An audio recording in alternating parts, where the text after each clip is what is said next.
राजीव, क्योंकि आज हम चर्चा यही कर रहे हैं कि 2024 लोकसभा चुनाव में, 2023 में जो विधानसभा चुनाव होंगे उनमें चेहरे ज्यादा हावी होंगे या मुद्दे ज्यादा हावी होंगे। इसलिए मैं आपसे सवाल कर रहा हूं, और सवाल थोड़ा सा लंबा है क्योंकि जब 2014 में लोकसभा चुनाव हुआ था तो बीजेपी के पास चेहरा भी था और बीजेपी के पास मुद्दे भी थे कि बहुत हुई महंगाई की मार, अब की बार मोदी सरकार, बहुत हुई बेरोजगारी की मार, अब की बार मोदी सरकार।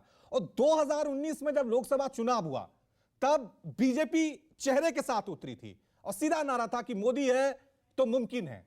लेकिन अब 2024 लोकसभा चुनाव को ठीक करीब करीब एक साल बचा हुआ है, और अगर हम देखें तमाम राज्यों की राजनीति को, हिमाचल प्रदेश को, हरियाणा को, पंजाब को, तो वहां पर ओपीएस का मुद्दा एक बड़ा मुद्दा बनता जा रहा है, बेरोजगारी का मुद्दा बड़ा मुद्दा बनता जा रहा है। हिमाचल प्रदेश में अगर कांग्रेस की जीत हुई थी तो ओपीएस एक बड़ा वजह माना गया। तो मेरा सवाल आपसे यही है कि 2024 में क्या यह लड़ाई ओपीएस बनाम मोदी होगी, क्या यह लड़ाई बेरोजगारी बनाम बीजेपी होगी?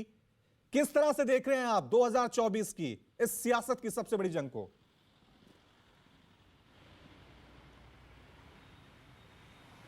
देखिए रवि, जब आप ये सवाल पूछते हैं कि 2024 का चुनाव चेहरा बनाम चेहरा होगा तो आप भारतीय जनता पार्टी की बात करते हैं। भारतीय जनता पार्टी ये चाहती है, ये उसकी रणनीति है, और कोई भी पार्टी ऐसा करती कि 2024 का चुनाव चेहरा बनाम चेहरा हो, और भारतीय जनता पार्टी यही बात कहेगी क्योंकि प्रधानमंत्री नरेंद्र मोदी के चेहरे के अलावा भारतीय जनता पार्टी के पास ऐसा कुछ नहीं है जो 2024 में जाए। और प्रधानमंत्री नरेंद्र मोदी का चेहरा ही वो एक बड़ा डिफरेंस है जो विपक्ष और भारतीय जनता पार्टी में जो पैदा कर देता है, अंतर पैदा कर देता है। जहाँ तक बात आपकी ओपीएस की है, तो मैंने बहुत पहले भी कहा था और मेरा ये मानना अभी भी है, मुझे ऐसा लगता है कि 2024 के लोकसभा चुनाव में अगर मुद्दे की बात हुई तो भारतीय जनता पार्टी का मुद्दा जो है वो यूनिफॉर्म सिविल कोड होगा, समान सिविल संहिता होगी।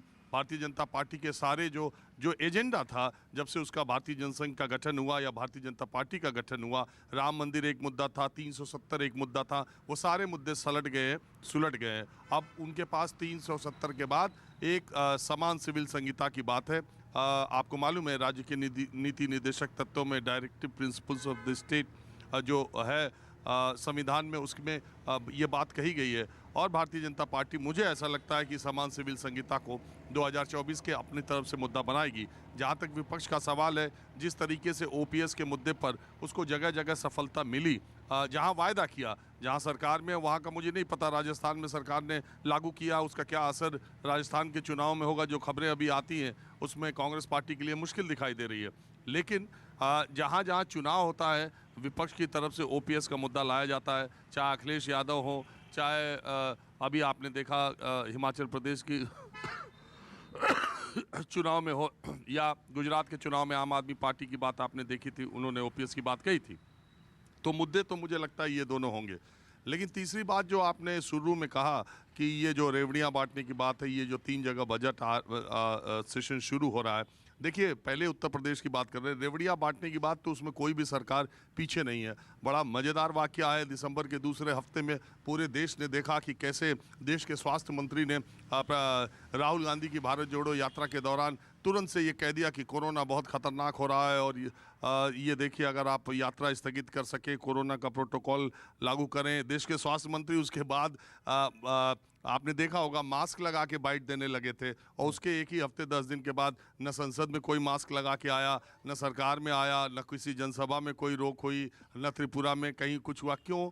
क्योंकि दरअसल इस सरकार को 1 साल के लिए मुफ्त अनाज की योजना को बढ़ाना था, तो इसलिए पहले कोरोना के संकट की, कोरोना के खतरे की खूब बात की गई, और फिर तीसरे चौथे दिन उसके बाद जो केंद्रीय कैबिनेट की बैठक हुई उसमें फ्री अनाज को 1 साल के लिए बढ़ा दिया गया। तो प्रधानमंत्री नरेंद्र मोदी या बीजेपी सरकार भी मुफ्त अनाज की योजना को रोक के 2024 के लोकसभा चुनाव में जाने की हिम्मत नहीं कर सकती। ठीक इसी तरह जितनी सरकारें हैं वो सब रेवड़ियां बांट करके ही जो वोट है, सबको ये पता चल गया है दरअसल कि एक जो बड़ा वोट बैंक है वो लालच में आकर के, भले उसका दीर्घकालिक नुकसान हो जाए, लेकिन लालच में आकर के जो बड़ा वोट बैंक है वो इससे प्रभावित होता है, तो ये चारा फेंकने की बात होती है। इसमें कोई पार्टी, अभी त्रिपुरा में इलेक्शन हुए हैं, वहाँ पर मुफ्त स्कूटी का ऐलान गृह मंत्री अमित शाह करके आए हैं। तो इसमें ना बीजेपी, ना कांग्रेस, ना समाजवादी पार्टी, ना आम आदमी पार्टी, ना तृणमूल कांग्रेस या राष्ट्रवादी, कोई भी पार्टी ऐसी नहीं है देश में जो कि ये रेवड़ियाँ बांटने की बात करके चुनाव जीतने की कोशिश ना करती हो। अब आते हैं उत्तर प्रदेश का जो विधानसभा का सत्र आज शुरू हुआ है। आप समाजवादी पार्टी को बहुत एक्शन में देख रहे हैं। समाजवादी पार्टी पूरे हंगामेदार इस सत्र को बनाने की कोशिश करेगी। तो सवाल ये है कि ऐसा क्यों हो रहा है? 2 महीने के बाद उत्तर प्रदेश में नगर निगम, नगर निकायों के चुनाव होने हैं और भारत जोड़ो यात्रा के बाद राहुल गांधी की जो सक्रियता रही है, तो राष्ट्रीय स्तर पर जो वोट बैंक है जिसमें समाजवादी पार्टी की सेंधमारी बहुत ज़्यादा है, राष्ट्रीय स्तर पर विकल्प के तौर पर उत्तर प्रदेश में वो वोट बैंक कांग्रेस की तरफ न चला जाए, इसके लिए समाजवादी पार्टी को भारतीय जनता पार्टी पर आक्रामक होते हुए दिखना है और लगातार दिखना है, क्योंकि विपक्ष की सबसे बड़ी पार्टी समाजवादी पार्टी है उत्तर प्रदेश में। इसलिए कहीं उसके ऊपर ये इनएक्शन का, कहीं उसके ऊपर निष्क्रिय रहने का या भारतीय जनता पार्टी की सरकार को घेरने का कोई मौका वो छोड़ नहीं रही है। संसद और सड़क में सिर्फ राहुल गांधी बीजेपी से नहीं लड़ रहे हैं, समाजवादी पार्टी सबसे ज़्यादा लड़ रही है। ये दिखाने के लिए ये पूरा हंगामेदार सत्र समाजवादी पार्टी अपनी तरफ से करने की कोशिश करेगी। नमस्कार, मैं हूं मानक गुप्ता। अगर आपको हमारा ये वीडियो पसंद आया हो तो इसे लाइक और शेयर जरूर करें और हाँ, हमें सब्सक्राइब और फॉलो करना ना भूलें ताकि आप देश और दुनिया की कोई खबर मिस ना करें। तो जुड़े रहिए हमारे